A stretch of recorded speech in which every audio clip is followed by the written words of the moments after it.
Ses parents ont changé de vêtements devant elle et ont dormi avec elle la nuit. Elle s'appelait Susheng, l'enfant de l'inceste entre sa mère et son oncle.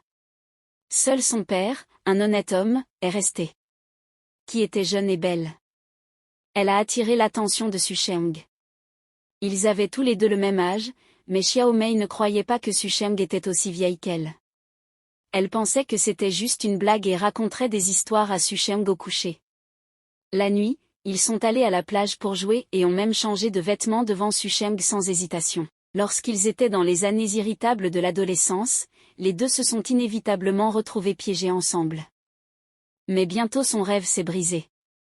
Il a découvert que son père avait une liaison avec Xiaomei. Il ne pouvait pas accepter le fait qu'il avait été trahi. Ce genre d'héritage a frappé le ventre de Xiaomei. Est tombée enceinte et est devenue sa belle-mère et a donné naissance à un bébé en bonne santé. Les proches du garçon ont dit à Susheng que vous aviez un jeune frère, mais Susheng ne pensait pas que c'était son jeune frère, il pensait plutôt que c'était son fils qui le tenait. L'enfant dans ses bras et murmurant. La scène de la fête à l'extérieur était très similaire à celle des adultes lors de sa 3e fête d'anniversaire. Sa vie était encore absurde et ridicule parce qu'il détestait la relation entre sa mère et son oncle, mais maintenant il était réduit à avoir une relation avec sa belle-mère.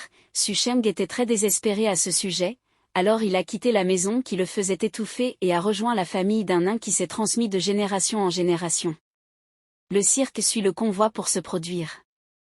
Ici, Susheng retrouve la fille qu'il aime, une naine qui travaille également dans le cirque.